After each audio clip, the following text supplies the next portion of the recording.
இந்த சீசனோட பெஸ்ட் பிளேயராக வந்துட்டு நல்லா விளையாட போகிற ஒரே ஒருத்தவங்க நான் நினைக்கிறேன் சாண்ட்ராவாக தான் இருப்பாங்க. சொல்லப்போனால் வந்த 4 வைல்ட் கார்டு கண்டஸ்டன்ஸ்லேயும் ரொம்பவே பிரில்லியண்டாக யோசிக்கிறவங்களும், ஏன் இருக்கிறவங்கள விட ரொம்பவே ஸ்ட்ராட்டஜிக்கலாக எது நடக்க போன்றதை ப்ரிடிக்ட் பண்ணக்கூடிய அளவுக்கு ரொம்பவே பிளானிங்காக இருக்கக்கூடிய ஒருத்தவங்க வந்து நான் நினைக்கிறேன் சாண்ட்ராவாக தான் இருப்பாங்க. திவ்யாவுக்கு மேலே எதிர்பார்ப்பு இருந்துச்சு. ஆனால் திவ்யாவை விட சாண்ட்ரா தான் பயங்கரமாக இந்த இதில் பெர்ஃபார்மன்ஸ் பண்ண போகிறாங்க.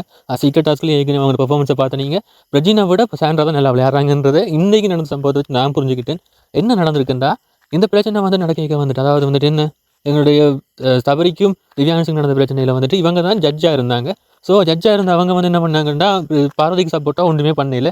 எல்லாம் கேட்டுட்டு அமைதியாக ஓகே பார்வதியாக தவறு இந்த மாதிரியான ஒரு ஏற்கனவே பார்வதியிலான ஒரு எதிர்ப்பு இருக்குது. அந்த எதிர்ப்பை வந்துட்டு ஓகே அதை அவங்க வந்துட்டு அதுலேயும் யூஸ் பண்ணிக்கிட்டு அமைதியாக இருந்துட்டாங்க. ஆனால் இவ்வளோ பிரச்சனையில் நடந்த பிறகு அவங்களுக்கு ரியலைஸ் ஆகிட்டாங்க. ஓகே இப்போ கண் அடிபட்டுட்டு அதால் என்ன நடக்க போகுது, விஜய் சேதுபதி சார் வந்துட்டு இதெல்லாம் நடக்க போகிற விஷயத்தை பண்ண போகிறாங்க. யாருமே அவங்களுக்கு சப்போர்ட்டாக பேசலைன்ற விஷயத்தையும் அட்ரஸ் பண்ண போகிறேன். இது வந்துட்டு கமருதீன் வந்து இப்போ சப்போர்ட் பண்ணிட்டு இருக்கிறேன். அதோட இவங்களுக்கு விளங்கிட்டு கமருதீன் தவிர மற்ற எல்லாருக்கும் பேஜ் விட போகுது. குறிப்பிட்ட 2-3 தவிர மற்ற எல்லாருக்குமே பேஜ் விட போன்றது அவங்க வந்துட்டு அறிஞ்சிட்டாங்க. அப்போ அது என்னன்றது வந்து தான் வந்து அது தனக்கு கிட்டமே மாற்றிக்கலான்ற ஒரு ஸ்ட்ராட்டஜிக்கல் பிளானோ இல்லாட்டி அவங்க ஓகே உணர்ந்து செஞ்சாங்களானே விளங்க இல்லை. ஓகே அப்போ தனக்கு மேலான பிரச்சனை பிள்ளைகள் எல்லாத்தையும் போயிட்டு பார்வதியிட்ட சொல்கிறாங்க.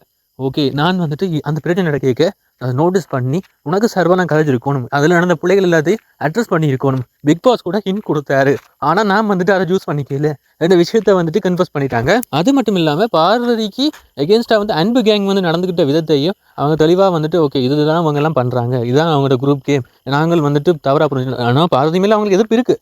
ஆனால் பார்வதியை வச்சுட்டு இவங்க பண்ண ஒரு விஷயம் இவங்களுக்கெல்லாம் ரிவர்ட் ஆக பண்ணுறோடியா அவங்களுக்கு சப்போர்ட் பண்ணால் இப்போ நடக்க போகிற பிரச்சனையை விளங்கிட்டு பார்வதிக்கு முழு சப்போர்ட்டாக அவங்க வந்து இறங்கிட்டாங்க. சொல்லப்போனால் அவங்க இறங்கின மட்டும் பிரஜினையும் வந்துட்டு ஓகே நான் சொல்கிற விஷயத்தை நீ ஃபாலோ பண்ணி பிரஜினை வந்துட்டு கொண்டு வந்துட்டாங்க.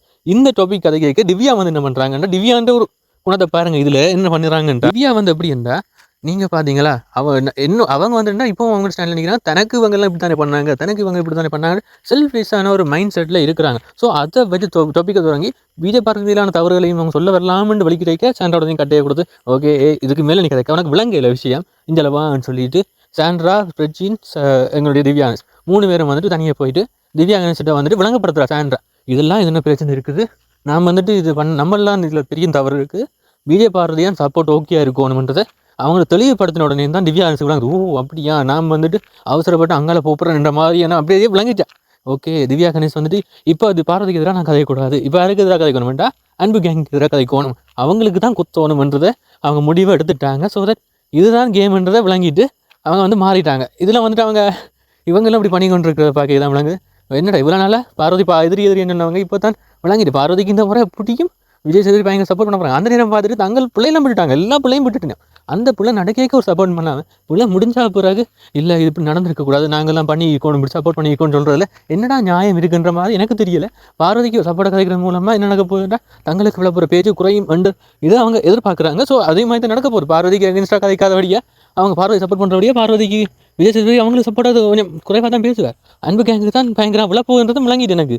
ஆனால் இவங்க வந்துட்டு ஒரு நல்ல ஸ்ட்ராட்டஜிக்கலாக விளையாடுறது அப்போ தான் விளங்கினது. ஏதோ வெளியில் இனிமேல் என்ன நடக்க போகிறது ஆள்காட்டி முன்கூட்டியே அவங்க வந்து ப்ரொடிக்ட் பண்ணி அதுக்கிட்ட பிரச்சனையும் திவ்யா கணேசையும் தனக்கிட்ட மாதிரி அதை மாற்றி ஒரு கேம் விளையாடுறாங்கல்லோ, அதுதான் வெல் பிளேடுன்னு சொல்ல முடியும். ஏற்கனவே அவங்க வந்துட்டு சீக்ரெட் டாஸ்கில் அவங்களோட பெர்ஃபார்மன்ஸை பார்த்தனா இதே மாதிரி தான் போகுதுன்றதை விளங்கிட்டு நீங்கள் என்ன நினைக்கிறீங்க, சாண்ட்ரான பெர்ஃபார்மன்ஸ்கள் அவங்களோட டிசிஷன்ஸுகள் சரியாக இருக்கான்றதை கமெண்ட்டில் சொல்லுங்கள். Thank you guys.